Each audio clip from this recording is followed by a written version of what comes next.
Apple was founded by Steve Wozniak, Ronald Wayne, and Steve Jobs in Cupertino, California on April 1st, 1976. Its first product, the Apple I, was hand-built and designed by Steve Wozniak.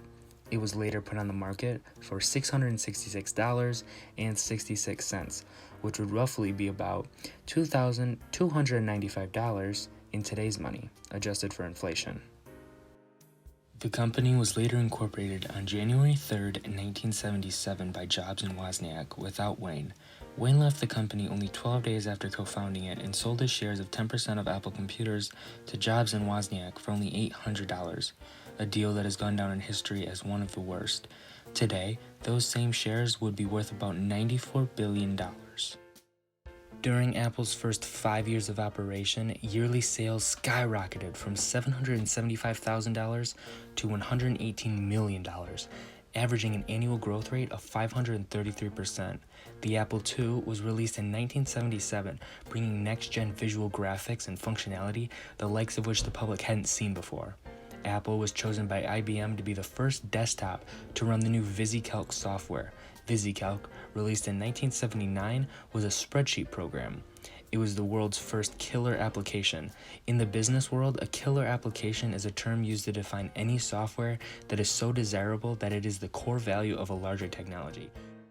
Fast forward through 5 years of success, on January 22, 1984, Apple announced the Macintosh, the first personal computer that was sold without using a programming language. They introduced the computer through a $1.5 million ad that aired during the third quarter of Super Bowl XVIII. This commercial, directed by Ridley Scott, has gone down in history as the beginning of Apple's true success and is highly regarded as one of the greatest advertisements of all time by TV Guide. Here is that commercial. Today we celebrate the first glorious anniversary of the Information Purification Directives. We have created, for the first time in all history, a garden of pure ideology, where each worker may bloom, secure from the pests, obeying contradictory laws. Our unification of laws is more powerful a weapon than any fleet or army on earth. We are one people, with one will, one resolve, one cause. Our enemies shall talk themselves to death, and we will bury them with their own confusion. We shall prevail.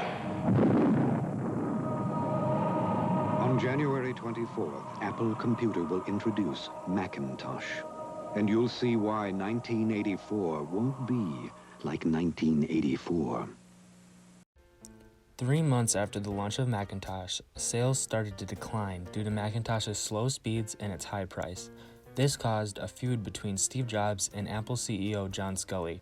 Apple's board of directors sided with Sculley, and they successfully removed Steve Jobs from the general manager position of the Macintosh division. Jobs later planned a coup to regain his leadership at Apple, but was not successful. Sculley and the board of directors at Apple had decided to strip Jobs of all of the operational duties. Jobs then resigned from Apple in September of 1985 to start a new company, Next Incorporated.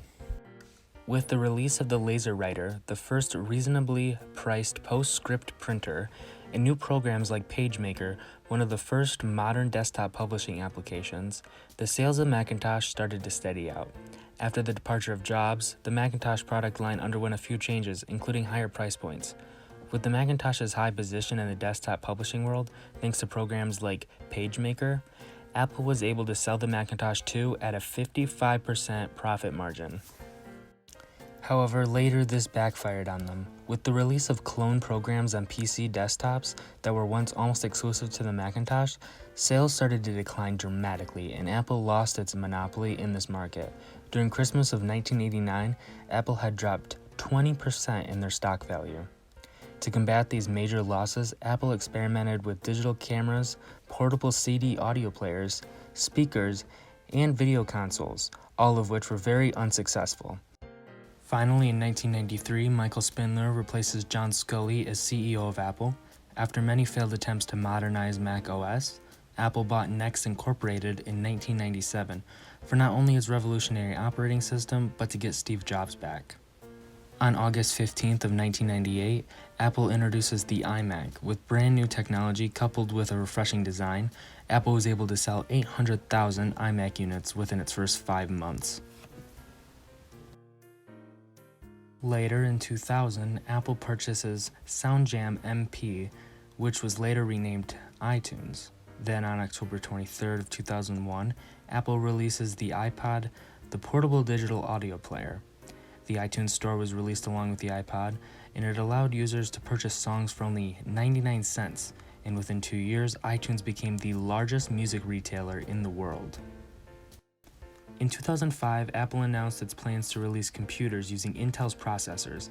Then, in 2006, the MacBook Pro and iMac were released, becoming the first Intel-based Apple computers.